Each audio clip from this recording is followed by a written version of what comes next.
ನೀವು ಮತದಾರರು ಎಲೆಕ್ಷನ್ ಬಂದಾಗ ಅವ್ರು ಕೊಡುವಂತಹ ಭಿಕ್ಷೆಯನ್ನು ಈಸ್ಕೊಂಡು ನಿಮ್ಮ ಮತವನ್ನು ಮಾರಾಟ ಮಾಡಿಕೊಂಡು ಒಂದು ಕುಕ್ಕರು, ಎಣ್ಣೆ, ಲಿಕ್ಕರು, ಚಡ್ಡಿ ಪಡ್ಡಿ ಎಲ್ಲದಕ್ಕೂ ಸೇಲ್. ಎಲೆಕ್ಷನ್ ಬಂದಾಗ ಸೇಲ್. 5 ವರ್ಷ ಏನೆಲ್ಲ ಅವ್ನು ಮನೆ ಹಾಳು ಕೆಲಸಗಳನ್ನ ಮಾಡಿರ್ತಾನೆ, ಏನೆಲ್ಲ ನಿಮಗೆಲ್ಲ ತೊಂದರೆಗಳನ್ನ ಕೊಟ್ಟಿರ್ತಾನೆ, ಏನೆಲ್ಲ ನೋವುಗಳನ್ನ ಅನುಭವಿಸಿರ್ತೀರಾ, 2,000 ಕೊಡ್ತಿದ್ರೆ ಎಲ್ಲ ಮರ್ತಾ ಬಿಡ್ತೀರಾ. ಇದು ನಿಮ್ಮ ಯೋಗ್ಯತೆ, ನಿಮ್ಮ ಬಾಳು. ಇದನ್ನ ಯಾವಾಗ ನೀವು ತಿದ್ಕೋತೀರಾ ಅವತ್ತು ಈ ಸಮಾಜ, ಈ ರಾಜಕಾರಣಿಗಳು ಉದ್ಧಾರ ಆಗ್ತಾರೆ. ಒಂದು ಕಡೆ ಯಾವುದೇ ಸಮಸ್ಯೆ ಇಲ್ಲ ನಮ್ಮ ದೇಶಕ್ಕೆ, ಯಾವುದೇ ಪೆಟ್ರೋಲ್ ಡೀಸೆಲ್ ಆಗಲಿ ಗ್ಯಾಸ್ನ ಸಮಸ್ಯೆ ಆಗಲಿ ಇಲ್ಲ, ಎಲ್ಲವೂ ಕೂಡ ಸರಿಯಾಗೇ ಇದೆ ಅಂತ ಹೇಳ್ತಾ ಇದ್ದಂತಹ ಸರ್ಕಾರ ಚುನಾವಣೆಗಳು ಮುಗಿದ ಕೂಡಲೇ ಇಲ್ಲ ಇಲ್ಲ ಇಲ್ಲ ನಮ್ಗೇನು ಸಿಗ್ತಾ ಇಲ್ಲ, ಸಿಕ್ಕಾಪಟ್ಟೆ ಪ್ರಾಬ್ಲಮ್ ಆಗ್ಬಿಟ್ಟಿದೆ, ನಮಗೆ ಸಾಕಷ್ಟು ಸಮಸ್ಯೆ ಆಗ್ತಾ ಇದೆ, ಹಂಗಾಗಿ ನಾವು ಬೆಲೆ ಏರಿಕೆ ಮಾಡೋದು ಅನಿವಾರ್ಯ ಅಂತ ಹೇಳಿಕೆಗಳನ್ನು ಕೊಟ್ಟು ಬೆಲೆ ಏರಿಕೆಗಳನ್ನು ಮಾಡಿ ಕೂತಿದೆ. ಜಮೀರ್ ಅಹಮದ್ ಅವರಿಗೆ ಮಂತ್ರಿ ಮಾಡಬೇಕು, ಅವನು ಯಾವಂಗೋ ಮಂತ್ರಿ ಮಾಡಬೇಕು, ಇನ್ನೊಬ್ಬಂಗೆ ಮಾಡಬೇಕು, ಇವೆಲ್ಲ ಚರ್ಚೆಗಳು ಆಗ್ತಾ ಇದ್ದಾವೆ. ಇವರ ರಾಜಕೀಯ ಬೇಳೆಯನ್ನು ಬೇಯಿಸ್ಕೊಳ್ಳೋದಕ್ಕೋಸ್ಕರ, ಇವರ ರಾಜಕೀಯದಲ್ಲಿ ಏಳಿಗೆಗೋಸ್ಕರ, ಇವರ ಒಂದು ಅಧಿಕಾರ ದಾಹಕ್ಕೋಸ್ಕರ ಇವತ್ತು ಬೀದಿಗಿಳಿದು ಜನ ಪ್ರೊಟೆಸ್ಟ್ಗಳನ್ನ ಮಾಡ್ತಾ ಇದ್ದಾರೆ. ನಮ್ಮ ನಾಯಕನಿಗೆ ಮಂತ್ರಿ ಪಟ್ಟವನ್ನು ಕೊಡಬೇಕು ಅಂತ ಸರ್ಕಾರಕ್ಕೆ ಒತ್ತಾಯವನ್ನ ಮಾಡ್ತಾ ಇದ್ದಾರೆ. ಆದರೆ ಈ ಒತ್ತಾಯಗಳು, ಈ ಪ್ರತಿಭಟನೆಗಳು ಬೆಲೆ ಏರಿಕೆಯಲ್ಲಿ ಯಾಕೆ ಆಗಲಿಲ್ಲ ಅನ್ನೋದು ನಮ್ಮ ಪ್ರಶ್ನೆ. ಯಾವ ರಾಜಕಾರಣಿಗೆ ಮಂತ್ರಿಗಿರಿ ಕೊಡಿ ಕೊಡಿ ಕೊಡಿ ಅಂತ ಕೇಳ್ಕೊತಾ ಇದ್ದಾರೆ, ಅದೇ ಮಂತ್ರಿಗಳು ಕಾಸನ್ನ ಕೊಟ್ಟು ಇವ್ರ ಕೈನಲ್ಲಿ ಇವ್ರ ಮುಖಾಂತರ ಪ್ರತಿಭಟನೆಗಳನ್ನ ಮಾಡಿಸ್ತಾ ಇದ್ದಾರೆ. ನೀವು ಮೂರ್ಖರು, ನೀವು ದಡ್ರು, ನೋಡ್ತಾ ಇರೋಂಥವ್ರು, ಕೇಳ್ತಾ ಇರೋಂಥವ್ರು ಎಲ್ಲರೂ ಕೂಡ ಓಹೋ ಏನಪ್ಪ ಇವ್ನಿಗೆ ಇಷ್ಟೊಂದು ಜನ ಬೆಂಬಲ ಇದೆ, ಇವನ ಮಂತ್ರಿಗಿರಿಗೆ ಇಷ್ಟೊಂದು ಜನ ಒತ್ತಾಯ ಮಾಡ್ತಾ ಇದ್ದಾರೆ, ಒಳ್ಳೆ ನಾಯಕ, ಒಳ್ಳೆ ಲೀಡ್ರು ಅಂತ ನೀವು ಮೋಸ ಹೋಗ್ತಾ ಇದ್ದೀರಾ. ಇತ್ತ ತೊಟ್ಲು ತೂಗ್ತಾರೆ, ಮಗುನು ಚೂಡ್ತಾರೆ ಅಂತಾರಲ್ಲ, ಆ ಕೆಲಸವನ್ನ ಇವತ್ತು ರಾಜ್ಯದ ರಾಜಕಾರಣಿಗಳು ಮಾಡ್ತಾ ಇರೋವಂಥದ್ದು. ನಮಸ್ಕಾರ ಸ್ನೇಹಿತರೆ. ದೇಶದಲ್ಲಿ ಸಿಲಿಂಡರ್ ಸಮಸ್ಯೆ, ಸಿಲಿಂಡರ್ ಸಪ್ಲೈ ಮಾಡೋರಿಗೆ ಹಬ್ಬ. ಇದು ಇವತ್ತಿನ ವಿಶೇಷ ಕಾರ್ಯಕ್ರಮ. ನೀವು ನೋಡ್ತಾ ಇದ್ದೀರಾ ಎದೆಗಾರಿಕೆ ಸುದ್ದಿವಾಹಿನಿ, ನಾನು ವಸೀಂ. ವೀಕ್ಷಕರೇ, ತಮಗೆಲ್ಲ ಗೊತ್ತಿರೋ ಹಾಗೆ ಕೇಂದ್ರ ಸರ್ಕಾರ ವರ್ಷಕ್ಕೆ 6 ಸಿಲಿಂಡರ್ಗಳನ್ನು ನಿಗದಿಪಡಿಸಿದೆ. ಕಾರಣ ಯುದ್ಧ. ಇರಾನ್, ಅಮೇರಿಕಾ, ಇಸ್ರೇಲ್ 3 ದೇಶಗಳ ಯುದ್ಧ ನಡೀತಾ ಇರೋದ್ರಿಂದ ನಮಗೆ ಸಪ್ಲೈ ಸಿಗ್ತಾ ಇಲ್ಲ. ಪೆಟ್ರೋಲ್, ಡೀಸೆಲ್ನ ಕಚ್ಚಾ ತೈಲ, ಗ್ಯಾಸ್ ಇದ್ಯಾವುದು ಸಪ್ಲೈ ಸಿಗ್ತಾ ಇಲ್ಲ ಅನ್ನೋ ಕಾರಣಕ್ಕೋಸ್ಕರ ಕೇಂದ್ರ ಸರ್ಕಾರ ವಾರ್ಷಿಕ 6 ಸಿಲಿಂಡರ್ಗಳನ್ನು ನಿಗದಿಪಡಿಸಿತ್ತು. ವರ್ಷಕ್ಕೆ 6 ಸಿಲಿಂಡರ್ಗಳು ಮಾತ್ರ ಸಪ್ಲೈ ಮಾಡಲಾಗುತ್ತೆ ಅಂತ. ಆದರೆ ಈಗ ಅದನ್ನು ಕಡಿತಗೊಳಿಸಿ 4 ಸಿಲಿಂಡರ್ಗಳನ್ನು ಮಾಡಿದ್ದಾರೆ. ಅಂದರೆ 3 ತಿಂಗಳಿಗೆ ಕೇವಲ ಒಂದೇ ಒಂದು ಸಿಲಿಂಡರ್ನ ಸರ್ಕಾರ ನಿಮಗೆ ಕೊಡ್ತಾ ಇದೆ. ಆ ಒಂದು ಸಿಲಿಂಡರನ್ನು ತಾವು ಅಡ್ಜಸ್ಟ್ ಮಾಡ್ಕೋಬೇಕು. ಸಾಧ್ಯನಾ? ಬಹಳಷ್ಟು ಸಮಸ್ಯೆಗಳಿಗೆ ಕಾರಣ ಆಗ್ತಾ ಇದೆ. ಒಂದು ಸಿಲಿಂಡರನ್ನು 3 ತಿಂಗಳು ಹೇಗೆ ಬಳಸಬೇಕು? 2 ತಿಂಗಳಿಗೆ ಒಂದು ಸಿಲಿಂಡರ್ ಕೊಡ್ತಾಯಿದ್ರು, ಅದು ಕಷ್ಟ ಆಗಿತ್ತು, ಏನೋ ಅಡ್ಜಸ್ಟ್ ಮಾಡ್ಕೊಂಡು ಮಾಡೋಣ ಅನ್ನೋವಂಥ ಒಂದು ನಿರ್ಧಾರಕ್ಕೆ ದೇಶದ ಜನ ಬಂದಿದ್ದರು. ಈಗ ಏಕಾಏಕಿ 3 ತಿಂಗಳಿಗೆ ಒಂದು ಸಿಲಿಂಡರ್ನಂತೆ ವರ್ಷಕ್ಕೆ 6 ಸಿಲಿಂಡರ್ಗಳನ್ನು ಕೊಡ್ತಾ ಇದ್ದಾರೆ. ಇಂತಹ ಪರಿಸ್ಥಿತಿಯಲ್ಲಿ ಸಿಲಿಂಡರ್ಗಳನ್ನು ಕಳ್ಳತನ ಮಾಡುವಂತಹ ಕಳ್ಳರು ಹುಟ್ಕೊಂಡಿದ್ದಾರೆ. ಯಾರು ಈ ಕಳ್ಳರು? ಯಾರು ನಿಮ್ಮ ಮನೆಗಳಿಗೆ ಸಿಲಿಂಡರನ್ನು ತಂದು ಕೊಡ್ತಾ ಇದ್ದಾರೆ, ಸಪ್ಲೈಯನ್ನು ಮಾಡ್ತಾ ಇದ್ದಾರೆ, ಇವರುಗಳು ಕಳ್ಳತನವನ್ನು ಮಾಡ್ತಾ ಇದ್ದಾರೆ. ಎಲ್ಲರೂ ಅಲ್ಲ. ದಯವಿಟ್ಟು ಸಿಲಿಂಡರ್ ಸಪ್ಲೈ ಮಾಡುವಂತಹ ಆ ನನ್ನ ಸ್ನೇಹಿತರು, ಸಹೋದರರು ಅನ್ಯತಾ ಭಾವಿಸಬಾರ್ದು. ಎಲ್ಲರಿಗೂ ಸೇರಿಸಿ ಹೇಳ್ತಾ ಇಲ್ಲ. ಕೆಲವೊಬ್ಬರು ಇಂತಹ ಕೆಟ್ಟ ಕೆಲಸಕ್ಕೆ ಕೈ ಹಾಕಿರೋಂಥದ್ದು. ದೇಶದ ಒಂದು ಸಮಸ್ಯೆ ಈ ಮಟ್ಟದಲ್ಲಿದೆ. ದೇಶದ ನಿವಾಸಿಗಳಿಗೆ ಗ್ಯಾಸ್ನ ಸಮಸ್ಯೆ ಆಗ್ತಾ ಇದೆ, ಎಷ್ಟೆಲ್ಲ ಸಮಸ್ಯೆಗಳಾಗ್ತಾ ಇದೆ. ಆಟೋಗಳು ಮಾತ್ರ ಸರತಿ ಸಾಲಲ್ಲಿ ಅಂದರೆ ಈ ಗ್ಯಾಸ್ನ ಬಂಕ್ಗಳ ಮುಂಭಾಗದಲ್ಲಿ ನಿಂತಿದ್ದಾವೆ, ನಾವೆಲ್ಲ ನೋಡ್ತಾ ಬಂದಿದ್ದೀವಿ. ಇಂಥ ಕೆಟ್ಟ ಪರಿಸ್ಥಿತಿಯಲ್ಲಿ ಅದೆಷ್ಟೋ ಕೊಡುಗೈ ದಾನಿಗಳು ಆಟೋ ಚಾಲಕರ ಒಂದು ಕುಟುಂಬಕ್ಕೆ ನೆರವಾಗಿ ನಿಂತಿದ್ದಾರೆ, ಅವರ ಕೈಲಾದ ಸಹಾಯವನ್ನು ಮಾಡ್ತಾ ಇದ್ದಾರೆ. ಎಲ್ಲವನ್ನೂ ನಾವು ನೋಡ್ತಾ ಬಂದಿದ್ವಿ. ಈಗಾಗಲೇ ಸಾಮಾಜಿಕ ಜಾಲತಾಣಗಳಲ್ಲಿ, ಪತ್ರಿಕೆಗಳಲ್ಲಿ, ಪ್ರತಿಷ್ಠಿತ ಮಾಧ್ಯಮಗಳಲ್ಲಿ ಇದೆಲ್ಲ ನಾವು ನೋಡ್ತಾ ಬಂದಿದ್ದೀವಿ. ಎಲ್ಲವನ್ನು ನೋಡಿದಾಗ ನಮಗೆ ಮನಸ್ಸು ಬಹಳ ಕುಲ್ಕುತ್ತೆ. ಏನಂದರೆ ಇಂಥ ಒಂದು ಕೆಟ್ಟ ಪರಿಸ್ಥಿತಿಗೆ ಇವತ್ತು ಮನುಷ್ಯ ಬಂದ್ಬಿಟ್ನ. ಈ ದೇಶ ಇವರಿವರ ಕಿತ್ತಾಟದಲ್ಲಿ ಈ ನಮ್ಮ ದೇಶದ ಜನ ಬಲಿಪಶು ಆಗ್ತಾ ಇದ್ದಾರಲ್ಲ, ಯಾಕೆ ಈ ಥರ ಆಗ್ತಾ ಇದೆ, ಯಾವಾಗ ಯುದ್ಧ ನಿಲ್ಲುತ್ತೆ ಅನ್ನುವಂತಹ ಚಿಂತಾಜನಕ ಸ್ಥಿತಿ ನಿರ್ಮಾಣ ಆಗಿರುವಂತಹ ಸಂದರ್ಭದಲ್ಲಿ ಇವತ್ತು ಗ್ಯಾಸ್ ಸಪ್ಲೈ ಮಾಡುವಂತಹ ನೆಪದಲ್ಲಿ ಗ್ಯಾಸ್ಗಳನ್ನು ಕಳ್ಳತನ ಮಾಡಲಾಗ್ತಾ ಇದೆ. ಇದು ಸುಮಾರು 1 ವಾರ ಹಿಂದಿನ ಒಂದು ಸುದ್ದಿ. ಬಹಳ ಲೇಟಾಗಿ ಮಾಡ್ತಾ ಇದ್ದೀನಿ, ಕಾರಣ ಆರೋಗ್ಯದಲ್ಲಿ ಸ್ವಲ್ಪ ಏರುಪೇರಾಗಿತ್ತು, ಆರೋಗ್ಯ ಸ್ಥಿತಿ ಸರಿ ಇರಲಿಲ್ಲ, ಮಾತಾಡೋದಕ್ಕೆ ಆಗ್ತಾ ಇರಲಿಲ್ಲ, ಗಂಟ್ಲು ಕಟ್ಕೊಂಡ್ಬಿಟ್ಟಿತ್ತು, ಮಾತಾಡಿದ್ರೆ ಕರ್ಕಶವಾದಂತಹ ಒಂದು ಶಬ್ದ ಬರ್ತಾ ಇತ್ತು. ಹಾಗಾಗಿ ಆರೋಗ್ಯ ಚೇತರಿಸ್ಕೊಂಡು ಮಾಡೋಣ ಅನ್ನೋಂಥ ನಿಟ್ಟಿನಲ್ಲಿ ಇವತ್ತು ಕಾರ್ಯಕ್ರಮ ತಡವಾಗಿ ಮಾಡ್ತಾ ಇದ್ದೀನಿ, ದಯವಿಟ್ಟು ಕ್ಷಮೆ ಇರಲಿ. ವೀಕ್ಷಕರೇ, ಮನೆಗಳಿಗೆ ಸಿಲಿಂಡರ್ ಸಪ್ಲೈ ಮಾಡುವಂಥ ಸಂದರ್ಭದಲ್ಲಿ ನನ್ನ ಒಬ್ಬ ಸ್ನೇಹಿತ ಸಿಲಿಂಡರನ್ನು ಚೆಕ್ ಮಾಡ್ತಾನೆ, ಸೀಲ್ ಓಪನ್ ಆಗಿರುತ್ತೆ. ಆ ಸಿಲಿಂಡರನ್ನು ತಗೊಂಡು ತೂಕ ಮಾಡಿದಂತಹ ಸಂದರ್ಭದಲ್ಲಿ 1 ಅಥವಾ 1.5 kg ಗ್ಯಾಸ್ ಕಡಿಮೆ ಇರುತ್ತೆ.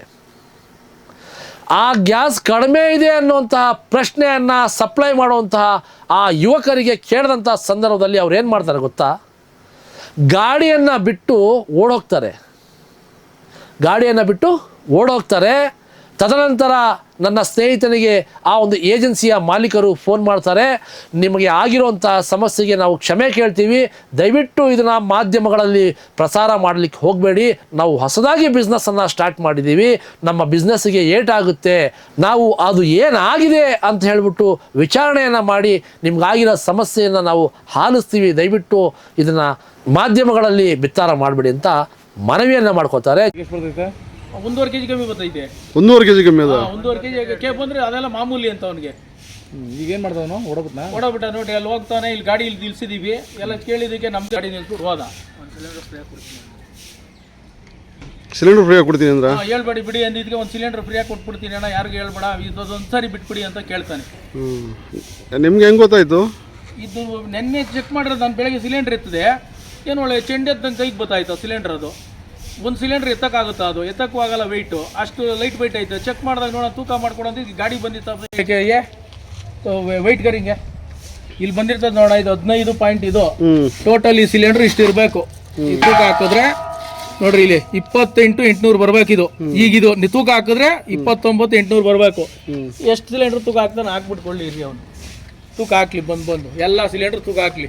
ಇವ್ರು ರೂಮಲ್ಲಿ ಹೋಗ್ಬಿಟ್ಟು ಎಲ್ಲ ಮಿಷಿನ್ಗಳು ಏನೇನವೆ ಎಲ್ಲ ನೋಡ್ಬೇಕಿತ್ತು ಸರ್. ಇದು ಮೇಲ್ ಕತ್ತಣ ಹತ್ತಿದ ಕೈ ಹಿಡ್ಕೊಂಡತಿ, ಪ್ರತಿ ಒಂದು ಸಿಲಿಂಡರ್ ಸೀಲ್ ಓಪನ್, ಅದೆಲ್ಲ ಓಪನ್ ಐತೆ ನೋಡ್ರಿ. ಅವನಲ್ಲ ಅದು ಹೆಂಗ್ ತೂಕ ಹಾಕೋದು ಅವ್ರದ್ದು, ಹೆಂಗಣ ಹಾಕೋದು ಅದ್ರಲ್ಲಿ ಅವನೇ ಗ್ಯಾಸ್ ತೆಗಿಯೋದ ನೋಡಿದ್ರ ಹೆಂಗ್ ಮಡಿಕೊಂಡವ್ರು ಐಟಮ್ಗಳು. ಗ್ಯಾಸ್ ತೆಗಿಯೋದ ನೋಡ್ರಿ, ಅದೇನ್ ತರದ ಗೊತ್ತಿಲ್ಲ, ಅದು ಗ್ಯಾಸ್ ತೆಗಿಯೋದ ನೋಡ್ರಿ, ಎಂತೆಂತ ಐಟಮ್ ಮಡಿಕೊಂಡವ್ರೆ.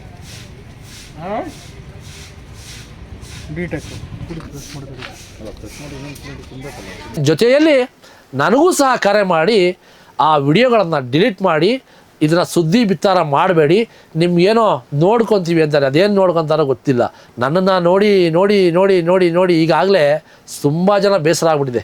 ನೋಡಿದ್ನೇ ಎಷ್ಟು ಸತಿ ನೋಡ್ತಾರೆ, ಇವರೇನೋ ನೋಡ್ತಾರಂತೆ ನನ್ನ, ಏನು ನೋಡ್ತಾರೆ ಅದೇನು ಕತೆನೋ ನೋಡಿ. ಹಿಂಗೆ ಸಮಸ್ಯೆಗಳು ಉದ್ಭವ ಆಗ್ತಾಯಿದೆ. ನನ್ನ ಒಂದು ಪ್ರಶ್ನೆ ಏನಂತ ಹೇಳಿದ್ರೆ, ನಿಜವಾಗ್ಲೂ ಇವರೆಲ್ಲ ಮನುಷ್ಯತ್ವಕ್ಕೆ ಹುಟ್ಟಿದ್ದಾರಾ ಅಥವಾ ಮನುಷ್ಯತ್ವ ಸತ್ತೋಗಿದೆಯಾ? ಇಂತಹ ಪ್ರಶ್ನೆಗಳು ಸಹಜವಾಗಿ ಮೂಡಿಬರುವಂಥದ್ದು. ಕಾರಣ, ದೇಶದ ಅತಂತ್ರ ಪರಿಸ್ಥಿತಿಯಲ್ಲಿ ಇವತ್ತು ದೇಶದ ನಿವಾಸಿಗಳಿದ್ದಾರೆ, ಪೆಟ್ರೋಲ್ ಡೀಸೆಲ್ ಬೆಲೆ ಏರಿಕೆ ಆಗಿದೆ, ಗ್ಯಾಸ್ ಸಪ್ಲೈ ಸಿಗ್ತಾ ಇಲ್ಲ, ಸಂಬಳಗಳು ನೋಡಿದ್ರೆ ಮಾತ್ರ ತುಂಬ ಕಡಿಮೆ ಇದ್ದಾವೆ. ಆ ಬರುವಂತಹ ಸಂಬಳದಲ್ಲಿ ಮನೆ ಜೀವನ ಮಾಡೋದು ಕಷ್ಟ ಆಗಿದೆ, ಮಕ್ಕಳ ವಿದ್ಯಾಭ್ಯಾಸಕ್ಕೆ ಖರ್ಚಾಗ್ತಾ ಇದೆ ದುಡ್ಡು, ಮನೆ ಬಾಡಿಗೆಗಳನ್ನು ಕಟ್ಟಬೇಕು. ಅವನಿಗೆ ಬರುವಂತಹ 10-15 ಸಾವಿರ ಸಂಬಳದಲ್ಲಿ ಏನೂ ಕೂಡ ಮಾಡಲಿಕ್ಕಾಗ್ತಾ ಇಲ್ಲ. ಒಂದು ಸಿಲಿಂಡರು ಸಿಗ್ತಾ ಇಲ್ಲ, ಪೆಟ್ರೋಲ್ ಬೆಲೆ ಏರಿಕೆ, ಮೆಟ್ರೋದಲ್ಲಿ ಹೋಗ್ತೀರಾ ಏರಿಕೆ, ಅಡುಗೆ ಎಣ್ಣೆ ಏರಿಕೆ, ಎಲ್ಲವೂ ಕೂಡ ಬೆಲೆ ಏರಿಕೆ ಆಗಿರೋವಂಥದ್ದು. ಆತ ತರುವಂಥ 10-15 ಸಾವಿರ ಸಂಬಳ ಸಾಲ್ತಾ ಇಲ್ಲ. ಅದ್ರ ಜೊತೆಯಲ್ಲಿ ಪ್ರತಿ ತಿಂಗಳು 2 ಅಥವಾ 3 ಸಾವಿರ ಸಾಲದ ಹೊರೆಯನ್ನು ಹೊರ್ತಾ ಇದ್ದಾನೆ. ಅಥವಾ ಆ ಮನೆಯಲ್ಲಿ ಇರುವಂಥ ಆ ಗೃಹಿಣಿ ಕೆಲಸಕ್ಕೆ ಹೋಗುವಂಥ ಅನಿವಾರ್ಯತೆ ಸೃಷ್ಟಿಯಾಗಿದೆ. ಇಷ್ಟೆಲ್ಲ ದೇಶದಲ್ಲಿ ಆ ಅತಂತ್ರದ ವಾತಾವರಣ ಇದ್ದರೂ ಕೂಡ ಈ ಗ್ಯಾಸ್ ವಿಚಾರದಲ್ಲಿ ಇಂಥ ಕಳ್ಳತನವನ್ನು ಮಾಡಿ ಒಂದು ಗ್ರಾಹಕರನ್ನು ಮೋಸ ಮಾಡುವಂಥ ಕೆಲಸವನ್ನು ಮಾಡ್ತಾ ಇದ್ದಾರಲ್ಲ, ಇವರೆಲ್ಲ ನಿಜವಾಗ್ಲೂ ಮನುಷ್ಯರಿಗೆ ಹುಟ್ಟಿದ್ದಾರಾ? ಮನುಕುಲದಲ್ಲಿ ಇವರು ಬದುಕಕ್ಕೆ ಯೋಗ್ಯರಾ? ಇವರಲ್ಲಿ ಮನುಷ್ಯತ್ವ ಇದೆಯಾ? ನಾವು ಯಾವ ಸಮಾಜದಲ್ಲಿ ಬದುಕ್ತಾ ಇದ್ದೀವಿ, ಯಾರನ್ನು ನಂಬಬೇಕು ಯಾರನ್ನು ನಂಬಬಾರ್ದು ಅನ್ನೋಂಥ ಪ್ರಶ್ನೆಗಳು ಇಲ್ಲಿ ಉದ್ಭವ ಆಗ್ತವೆ. ದೇಶದ ಅತಂತ್ರ ಪರಿಸ್ಥಿತಿಯಲ್ಲಿ ಒಬ್ರಿಗೊಬ್ರು ಕೈ ಜೋಡಿಸ್ಬೇಕು, ಒಬ್ಬರು ಸಹಾಯಕ್ಕೆ ಒಬ್ಬರು ನಿಲ್ಲಬೇಕು. ಇಂಥ ಒಂದು ಕೆಟ್ಟ ವಾತಾವರಣದಲ್ಲಿ ನಾವು ಬದುಕ್ತಾ ಇದ್ದೀವಿ. ಒಬ್ಬ ಆಟೋ ಚಾಲಕ ಬೆಳಗ್ಗೆಯಿಂದ ಸಂಜೆವರೆಗೂ ಸಂಪಾದನೆ ಮಾಡುವಂಥ ಹಣ 500ರಿಂದ 600 ರೂಪಾಯಿ. ಅದರಲ್ಲಿ ಗ್ಯಾಸನ್ನು ತುಂಬಿಸ್ಲಿಕ್ಕೆ ಸ್ವಲ್ಪ ಹಣ ತೆಗೀರಿ. ಆತ ಬೆಳಗ್ಗೆಯಿಂದ ಸಂಜೆವರೆಗೂ 3 ಟೈಮ್ ತಿಂತಾನೋ ಅಥವಾ 2 ಟೈಮ್ ತಿಂತಾನೋ 1 ಟೈಮ್ ತಿಂತಾನೋ ಗೊತ್ತಿಲ್ಲ. ಅದನ್ನೇ ನಂಬ್ಕೊಂಡು ಜೀವನ ಮಾಡ್ತಿರೋನು, ಅದ್ರ ಮೇಲೆ ಅವಲಂಬಿತರಾಗಿರುವಂತಹ ಒಂದು ಕುಟುಂಬ, ಆ ಆಟೋ ಮೇಲೆ ಅವಲಂಬಿತರಾಗಿ, ಆ ಆಟೋ ಚಾಲಕನ ಮೇಲೆ ಅವಲಂಬಿತರಾಗಿ ಜೀವನ ಮಾಡ್ತಿರೋಂತಹ ಒಂದು ಕುಟುಂಬ. ಆಟೋಗಳು ಮೂಲೆಗಳಲ್ಲಿ ನಿಂತ್ಕೊಂಡ್ಬಿಟ್ರೆ ಗ್ಯಾಸ್ ಇಲ್ಲದೆ ನಿಂತು ಹೋಗಿದ್ದಾವೆ. ನಿಂತು ಹೋದರೆ ಅಲ್ಲ, ನಿಂತು ಹೋಗಿದ್ದಾವೆ. ಗ್ಯಾಸ್ಗಳು ಸಿಗ್ತಾ ಇಲ್ಲ. ಬೆಂಗಳೂರಿನಿಂದ ನೆಲಮಂಗಲಕ್ಕೆ ಬರ್ತಾ ಇದ್ದಾರೆ ಗ್ಯಾಸ್ಗಳನ್ನು ತುಂಬಿಸ್ಕೊಳ್ಳಿಕ್ಕೆ. ಆ ಸಂಸಾರಗಳ ಪರಿಸ್ಥಿತಿ ಏನಾಗಿರಬಹುದು ಇವತ್ತು. 1 ತಿಂಗಳು ಆಟೋ EMI ಕಟ್ಟಲಿಲ್ಲ ಅಂತ ಹೇಳಿದ್ರೆ ಬಿಡ್ತಾರಾ? ಅದಕ್ಕೆ ಬಡ್ಡಿ, ಚಕ್ರ ಬಡ್ಡಿ ಎಲ್ಲವನ್ನು ಹಾಕಿ 3 EMIಗಳನ್ನು ಕಟ್ಟಲಿಲ್ಲ ಅಂತ ಹೇಳಿದ್ರೆ ಆಟೋಗಳನ್ನು ಸೀಸ್ ಮಾಡ್ತಾ ಇದ್ದಾರೆ. ಆ ಒಬ್ಬ ಆಟೋ ಚಾಲಕನ ಪರಿಸ್ಥಿತಿ ಇವತ್ತು ಏನಾಗಿದೆ? ಆ ಒಂದು ಆಟೋ ಚಾಲಕನ ಮನೆಯ ಏನು ವಾತಾವರಣ ಆಗಿದೆ, ಅವರ ಮನೆಯಲ್ಲಿ ಯಾವ ರೀತಿಯಾದ ವಾತಾವರಣ ಸೃಷ್ಟಿಯಾಗಿದೆ, ಇವೆಲ್ಲದಕ್ಕೂ ಮೂಲ ಸಮಸ್ಯೆ ಯಾವುದು? ಯುದ್ಧ. ಎಲ್ಲಿವರೆಗೂ ಆ ಯುದ್ಧ ನಿಲ್ಲೋದಿಲ್ವೋ ನಿಮಗೆ ಯಾವುದೂ ಕೂಡ ಸರಿಯಾದ ಪ್ರಮಾಣದಲ್ಲಿ ಸಿಗೋದಿಲ್ಲ. ಅಲ್ಪ ಪ್ರಮಾಣದಲ್ಲಿ ಸಿಗ್ತಾ ಇದೆ ಅಂತ ಹೇಳ್ಬಿಟ್ಟು ಕೇಂದ್ರ ಸರ್ಕಾರ ಹೇಳ್ತಾ ಇದೆ. ಒಂದು ಕಡೆ ಯಾವುದೇ ಸಮಸ್ಯೆ ಇಲ್ಲ ನಮ್ಮ ದೇಶಕ್ಕೆ, ಯಾವುದೇ ಪೆಟ್ರೋಲ್ ಡೀಸೆಲ್ ಆಗಲಿ ಗ್ಯಾಸ್ನ ಸಮಸ್ಯೆ ಆಗಲಿ ಇಲ್ಲ, ಎಲ್ಲವೂ ಕೂಡ ಸರಿಯಾಗೇ ಇದೆ ಅಂತ ಹೇಳ್ತಾ ಇದ್ದಂಥ ಸರ್ಕಾರ ಚುನಾವಣೆಗಳು ಮುಗಿದ ಕೂಡಲೇ ಇಲ್ಲ ಇಲ್ಲ ಇಲ್ಲ ನಮಗೇನು ಸಿಗ್ತಾ ಇಲ್ಲ, ಸಿಕ್ಕಾಪಟ್ಟೆ ಪ್ರಾಬ್ಲಮ್ ಆಗಿಬಿಟ್ಟಿದೆ, ನಮಗೆ ಸಾಕಷ್ಟು ಸಮಸ್ಯೆ ಆಗ್ತಾ ಇದೆ, ಹಂಗಾಗಿ ನಾವು ಬೆಲೆ ಏರಿಕೆ ಮಾಡೋದು ಅನಿವಾರ್ಯ ಅಂತ ಹೇಳಿಕೆಗಳನ್ನು ಕೊಟ್ಟು ಬೆಲೆ ಏರಿಕೆಗಳನ್ನು ಮಾಡಿ ಕೂತಿದೆ. ಇವತ್ತಿನ ರಾಜಕಾರಣಿಗಳು ಯಾರಾದರೂ ಮಾತಾಡ್ತಾ ಇದ್ದಾರೆ ಆ ಬೆಲೆ ಏರಿಕೆ ಬಗ್ಗೆ? ಪೆಟ್ರೋಲ್ ಬೆಲೆ ಡೀಸೆಲ್ ಬೆಲೆ ಏರಿಕೆ ಆಯಿತು, ಎಷ್ಟು ಸತಿ ಆಯಿತು, ಎಷ್ಟೆಷ್ಟಾಯಿತು? ಗ್ಯಾಸ್ನ ಸಿಲಿಂಡರ್ 2ರಿಂದ 3 ಸತಿ ಬೆಲೆ ಏರಿಕೆ ಆಯಿತು. ಯಾರಾದರೂ ಮಾತಾಡ್ತಾ ಇದ್ದಾರಾ? ಸಾರ್ವಜನಿಕರ ಅಥವಾ ಸಮಾಜದ ಕಾಳಜಿ ಇರುವಂತಹ ಯಾರಾದರೂ ಒಬ್ಬ ಜನಪ್ರತಿನಿಧಿ ಬೀದಿಗಿಳಿದು ಹೋರಾಟವನ್ನು ಮಾಡಿದ್ದಾರಾ? ಅಥವಾ ಅವರ ಒಂದು ಸದನದಲ್ಲಿ ಸಂಸತ್ತಿನಲ್ಲಿ ಏನಾದರೂ ಪ್ರಶ್ನೆಯನ್ನು ಮಾಡಿದ್ದಾರಾ? ಧ್ವನಿಯನ್ನು ಎತ್ತುತ್ತಾ ಇದ್ದಾರಾ? ಇಲ್ಲ. ಬಲಿಪಶು ಆಗ್ತಾ ಇರೋದು ಮಾತ್ರ ಸಾರ್ವಜನಿಕರು, ಮಧ್ಯಮ ವರ್ಗದವರು, ಕೆಳವರ್ಗದವರು. ಒಬ್ಬ ಗ್ಯಾಸ್ ಸಿಲಿಂಡರ್ ಸಪ್ಲೈ ಮಾಡುವಂಥ ಸಪ್ಲೈಯರಿಂದ ಹಿಡಿದು ಕೇಂದ್ರ ಸರ್ಕಾರದ ಆಡಳಿತ ವರ್ಗದವರೆಗೂ ಬಲಿಪಶು ಆಗ್ತಾ ಇರೋದು ಮಧ್ಯಮ ವರ್ಗದವರು, ಕೆಳವರ್ಗದವರು, ಬಡವರ್ಗದವರು. ಬಡವರಿಗೆ ಇಲ್ಲಿ ಬದುಕೋದಕ್ಕೆ ಅವಕಾಶ ಇಲ್ಲ, ಬಡವರು ಇಲ್ಲಿ ಬದುಕಲೇಬಾರ್ದು, ಇವ್ರಿಗೆ ಅರ್ಹತೆಯೇ ಇಲ್ಲ ಅನ್ನುವಂತಹ ನಿರ್ಧಾರಕ್ಕೆ ಇವತ್ತು ರಾಜಕಾರಣಿಗಳು ಬಂದಿರುವಂಥದ್ದು. ತಾವು ದಿನ ಬೆಳಗ್ಗೆ ಅಂದರೆ ನೋಡ್ತಾ ಇದ್ದೀರಾ, ಮಂತ್ರಿಗಿರಿಗೋಸ್ಕರ ಎಷ್ಟು ಕಿತ್ತಾಟಗಳು ನಡೀತಾ ಇದ್ದಾವೆ. ಜಮೀರ್ ಅಹಮದ್ ಅವ್ರಿಗೆ ಮಂತ್ರಿ ಮಾಡಬೇಕು, ಅವನು ಯಾವನಿಗೋ ಮಂತ್ರಿ ಮಾಡಬೇಕು, ಇನ್ನೊಬ್ಬಂಗೆ ಮಾಡಬೇಕು, ಇವೆಲ್ಲ ಚರ್ಚೆಗಳು ಆಗ್ತಾ ಇದ್ದಾವೆ. ಇವರ ರಾಜಕೀಯ ಬೇಳೆಯನ್ನು ಬೇಯಿಸ್ಕೊಳ್ಳೋದಕ್ಕೋಸ್ಕರ, ಇವರ ರಾಜಕೀಯದಲ್ಲಿ ಏಳಿಗೆಗೋಸ್ಕರ, ಇವರ ಒಂದು ಅಧಿಕಾರ ದಾಹಕ್ಕೋಸ್ಕರ ಇವತ್ತು ಬೀದಿಗಿಳಿದು ಜನ ಪ್ರೊಟೆಸ್ಟ್ಗಳನ್ನು ಮಾಡ್ತಾ ಇದ್ದಾರೆ. ನಮ್ಮ ನಾಯಕನಿಗೆ ಮಂತ್ರಿ ಪಟ್ಟವನ್ನು ಕೊಡಬೇಕು ಅಂತ ಸರ್ಕಾರಕ್ಕೆ ಒತ್ತಾಯವನ್ನು ಮಾಡ್ತಾ ಇದ್ದಾರೆ. ಆದರೆ ಈ ಒತ್ತಾಯಗಳು, ಈ ಪ್ರತಿಭಟನೆಗಳು ಬೆಲೆ ಏರಿಕೆಯಲ್ಲಿ ಯಾಕೆ ಆಗಲಿಲ್ಲ ಅನ್ನೋದು ನಮ್ಮ ಪ್ರಶ್ನೆ. ಯಾಕೆ ಆಗಲಿಲ್ಲ ಅಂದರೆ ಪ್ರತಿಭಟನೆ ಮಾಡಲಿಕ್ಕೆ, ಜನ ಸೇರೋದಕ್ಕೆ ಹಣ ಸಂದಾಯ ಮಾಡಬೇಕು, ಹಣದ ಅವಶ್ಯಕತೆ ಇದೆ. ಪ್ರತಿಭಟನೆಗಳು ಸುಮ್ಮನೆ ನಡೆಯೋದಿಲ್ಲ, ಹಣ ಬೇಕು.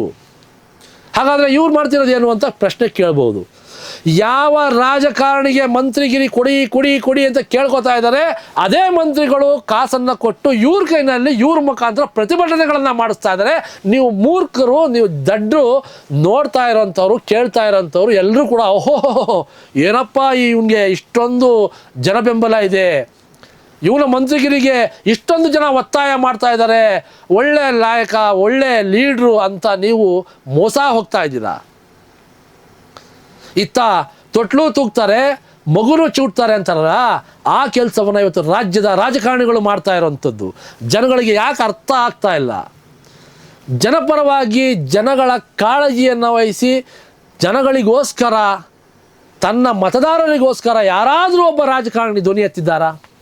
ಪ್ರಶ್ನೆಯನ್ನು ಮಾಡಿದ್ದಾರಾ? ಯಾವುದು ಮಾಡಿಲ್ಲ, ಮುಂದೇನೂ ಮಾಡಲ್ಲ. ನೀವು ಮತದಾರರು ಎಲೆಕ್ಷನ್ ಬಂದಾಗ ಅವ್ರು ಕೊಡೋವಂತಹ ಭಿಕ್ಷೆಯನ್ನು ಈಸ್ಕೊಂಡು ನಿಮ್ಮ ಮತವನ್ನು ಮಾರಾಟ ಮಾಡಿಕೊಂಡು ಒಂದು ಕುಕ್ಕರು, ಎಣ್ಣೆ, ಲಿಕ್ಕರು, ಚಡ್ಡಿ ಪಡ್ಡಿ ಎಲ್ಲದಕ್ಕೂ ಸೇಲ್. ಎಲೆಕ್ಷನ್ ಬಂದಾಗ ಸೇಲ್. 5 ವರ್ಷ ಏನೆಲ್ಲ ಅವನು ಮನೆ ಹಾಳು ಕೆಲಸಗಳನ್ನ ಮಾಡಿರ್ತಾನೆ, ಏನೆಲ್ಲ ನಿಮಗೆಲ್ಲ ತೊಂದರೆಗಳನ್ನ ಕೊಟ್ಟಿರ್ತಾನೆ, ಏನೆಲ್ಲ ನೋವುಗಳನ್ನ ಅನುಭವಿಸಿರ್ತೀರಾ, 2,000 ಕೊಡ್ತಿದ್ದಂಗೆ ಎಲ್ಲ ಮರ್ತೋಗ್ಬಿಡ್ತೀರಾ. ಇದು ನಿಮ್ಮ ಯೋಗ್ಯತೆ, ನಿಮ್ಮ ಬಾಳು. ಇದನ್ನು ಯಾವಾಗ ನೀವು ತಿದ್ಕೋತೀರಾ ಅವತ್ತು ಈ ಸಮಾಜ, ಈ ರಾಜಕಾರಣಿಗಳು ಉದ್ಧಾರ ಆಗ್ತಾರೆ. ರಾಜಕೀಯವಾಗಿ ಮತ್ತೊಂದು ದಿವಸ ಮಾತಾಡಬೇಕು ಅಂದ್ಕೊಂಡಿದೆ. ಕೆಲವೊಂದು ವಿಚಾರಗಳು ಮಾತಾಡಲೇಬೇಕಾದಂಥ ಅನಿವಾರ್ಯತೆ ಬಂದಾಗ ನಾನು ಮಾತಾಡ್ತಾ ಇದ್ದೀನಿ. ಇದು ಮಂತ್ರಿಗಿರಿಯ ವಿಚಾರದಲ್ಲಿ ಏನೆಲ್ಲ ಬೆಳವಣಿಗೆಗಳು ಆಗ್ತಾ ಇದ್ದಾವೆ ಇದನ್ನೆಲ್ಲ ನಾನು ಮುಂದಿನ ದಿನಗಳಲ್ಲಿ ಖಂಡಿತವಾಗ್ಲೂ ಮಾತಾಡ್ತೀನಿ. ಆದರೆ ಇಲ್ಲಿ ಇವತ್ತು ಕಾರ್ಯಕ್ರಮ ಮಾಡ್ತಾ ಇರೋದು ಸಿಲಿಂಡರ್ ವಿಚಾರವಾಗಿ.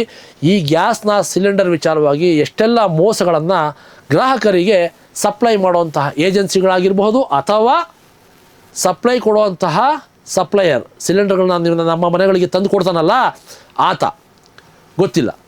ಒಟ್ಟಾರೆ ಸಿಲಿಂಡರ್ಗಳಲ್ಲಿ ಗ್ಯಾಸ್ ಕಡಿಮೆ ಬರ್ತಾ ಇದೆ, 1 ಅಥವಾ 1.5 kg ತೂಕ ಕಡಿಮೆ ಬರ್ತಾ ಇದೆ ಅನ್ನುವಂತಹ ಆರೋಪವನ್ನು ಮಾಡಿದ್ದಾರೆ. ಸೊ ಹಾಗಾಗಿ ನಿಮ್ಮ ಮನೆಗೆ ಬರುವಂತಹ ಸಿಲಿಂಡರ್ಗಳನ್ನು ಮೊದಲು ಚೆಕ್ ಮಾಡ್ಕೊಳ್ಳಿ. ಸಿಲಿಂಡರ್ಗಳು ಸೀಲಾಗಿರ್ತಾವ, ನಿಮಗೆ ಡೌಟ್ ಬಂದರೆ ಅದನ್ನು ತೂಕ ಮಾಡ್ಕೊಳ್ಳಿ.